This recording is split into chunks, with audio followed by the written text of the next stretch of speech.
Sejam muito bem-vindos à aula 3 da Jornada dos Discipuladores. Meu nome é Lohane e é um prazer ter você aqui na terceira aula.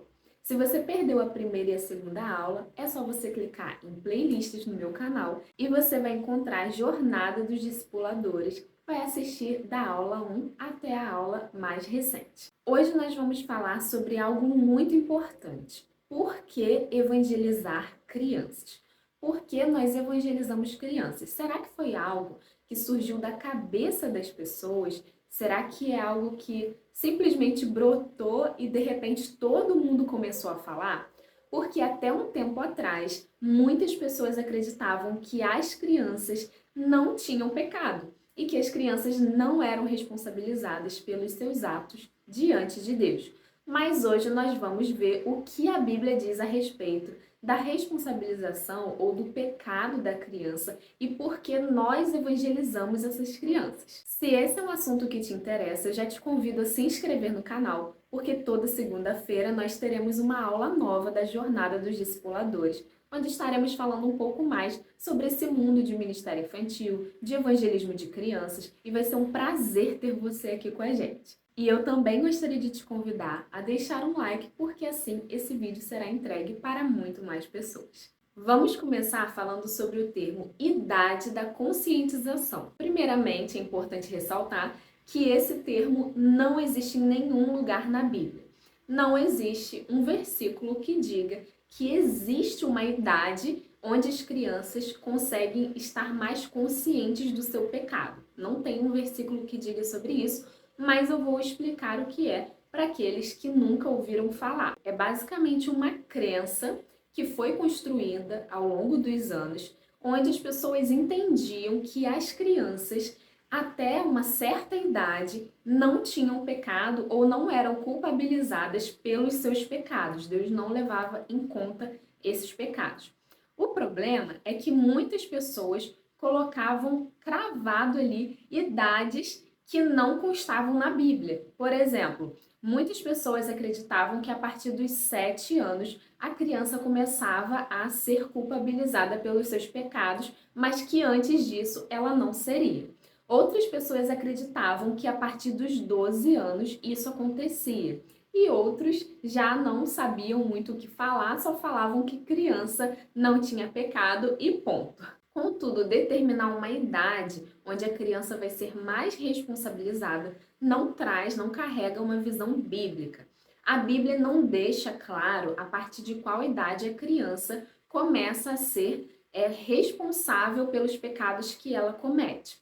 Nós sabemos que pelo desenvolvimento cognitivo, naturalmente, o ser humano, a criança, começa a entender algumas coisas depois de um certo tempo, mas nós não podemos afirmar com certeza a partir de qual idade ela consegue compreender melhor o Evangelho, compreender melhor quem Jesus é. Então, nós podemos ver muitas crianças se convertendo aos 2, 3 anos e outras crianças se convertendo aos 9, 10 anos. Não existe uma idade mínima e nem uma idade máxima para que isso ocorra.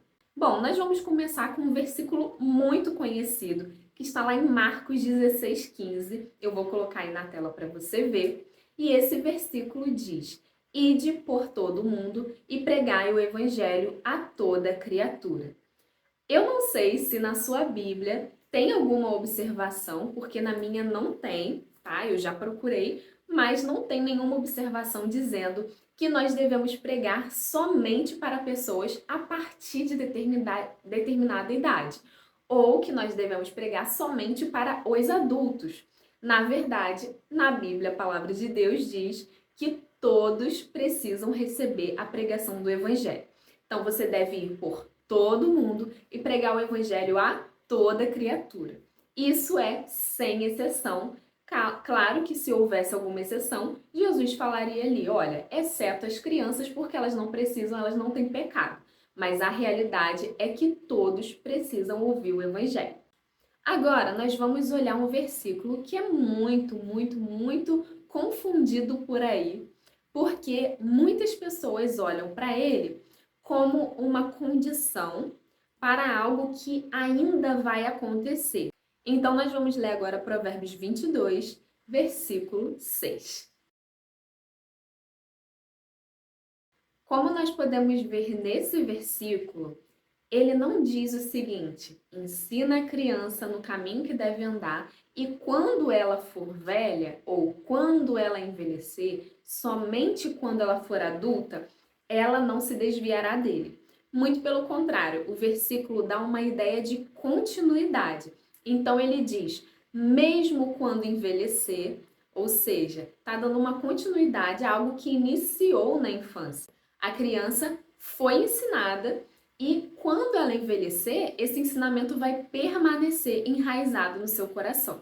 Então, esse versículo não está dizendo que a criança só vai compreender o evangelho ou só vai receber a Deus, receber a Jesus quando ela for velha. Muito pelo contrário. A criança vai iniciar o seu ensinamento na infância e quando ela envelhecer, ela vai continuar e não vai se desviar dessas verdades. E os próximos versículos vão falar especificamente de pecado. Eu vou deixar aqui umas referências para você ler depois com calma, para você anotar, mas eu gostaria de dar ênfase em Romanos 3, que fala muito sobre pecado. Vamos ler juntos Romanos 3, do versículo 8 ao versículo 10.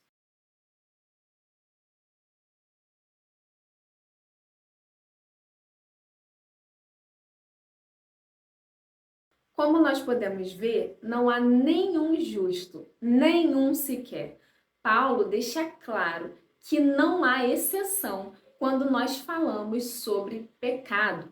Todos são pecadores. Existe o pecado que veio lá de Adão, que é a natureza pecaminosa, que é justamente o pecado que nos faz sermos necessitados da salvação em Cristo Jesus.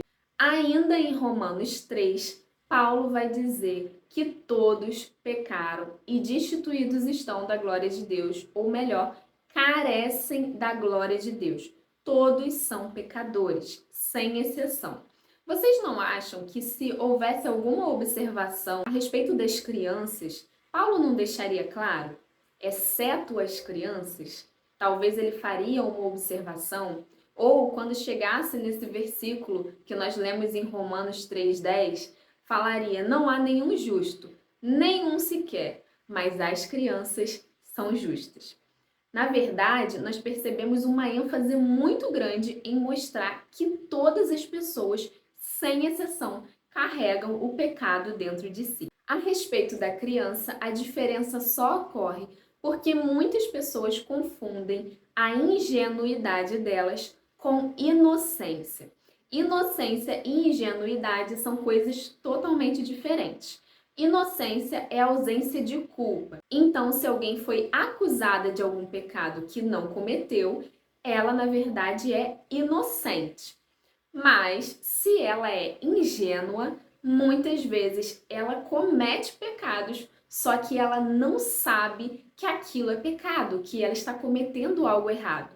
E aí você pode me dizer: mas Lohane, então faz sentido. A criança não sabe o que é pecado, ela não sabe por quê, né? Ela está fazendo aquilo de errado, já está dentro dela, então ela não pode ser culpada daquilo.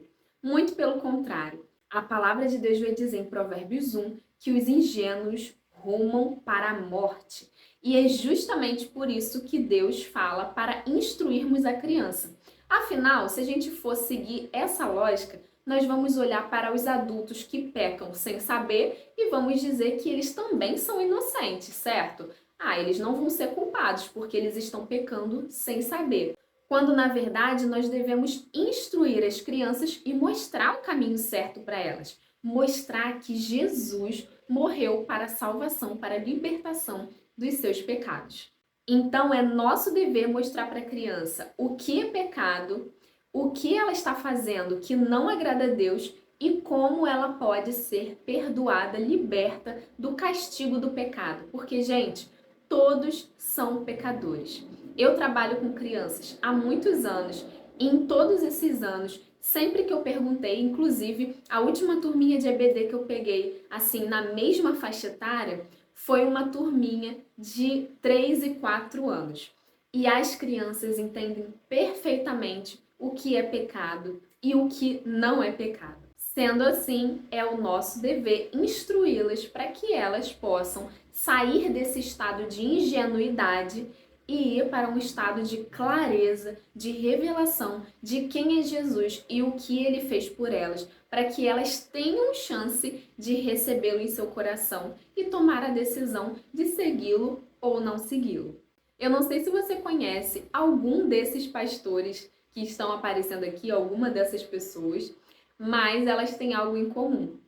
Eu gostaria de salientar duas pessoas, que é o pastor Luciano Subirá e a pastora Thalita Pereira.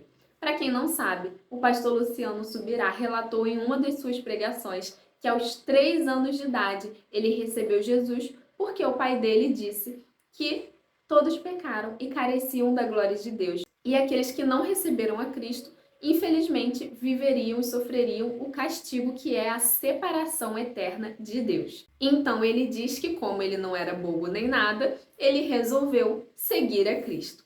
Já a pastora Thalita Pereira diz que a mãe dela o tempo todo explicava o plano da salvação para ela. E em um desses momentos, ela recebeu Jesus e ela nem lembra qual era a idade, só que ela era muito nova.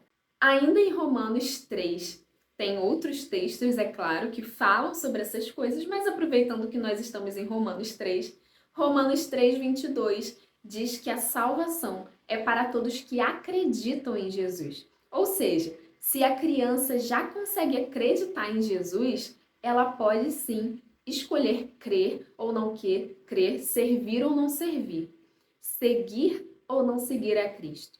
Muitas pessoas acreditam que a criança ainda não tem capacidade de acreditar em Jesus, que é basicamente o herói da nossa fé, o herói da nossa vida. Mas essas mesmas pessoas incentivam as crianças a acreditarem em coisas como Papai Noel e Coelhinho da Páscoa, que são histórias absurdas e que as crianças conseguem acreditar naquilo, né? São coisas que são mentiras. E quando é para falar de algo que é a única verdade, a pessoa, e é algo muito mais simples, né? A pessoa às vezes não quer falar para as crianças. Bom, recapitulando, nós devemos pregar para as crianças porque Deus considera isso urgente. Deus quer que isso aconteça desde lá do Antigo Testamento, ele já deixa claro. Existem inúmeras referências, mas como o tempo aqui é limitado, eu me limitei a essas que eu apresentei para vocês, mas qualquer dúvida você pode deixar nos comentários. Nós também devemos evangelizar as crianças porque elas são pecadoras. Devemos evangelizar as crianças porque o ID é para todos. Pregação do Evangelho é para todos, de todas as idades, de todos os lugares. E nós também evangelizamos as crianças porque nós cremos que se elas podem acreditar em Jesus, elas podem receber a salvação. Que Deus abençoe muito vocês. Compartilhe esse vídeo com outras pessoas da sua equipe de Ministério Infantil, com pais, familiares que convivem com crianças e que são cristãos, que querem realmente fazer esse trabalho de discipulado com as crianças, para que eles sejam edificados também. Deixe seus comentários e deixe o like para que esse vídeo seja mais entregue para outras pessoas. Que Deus abençoe você e até a próxima, se Deus quiser.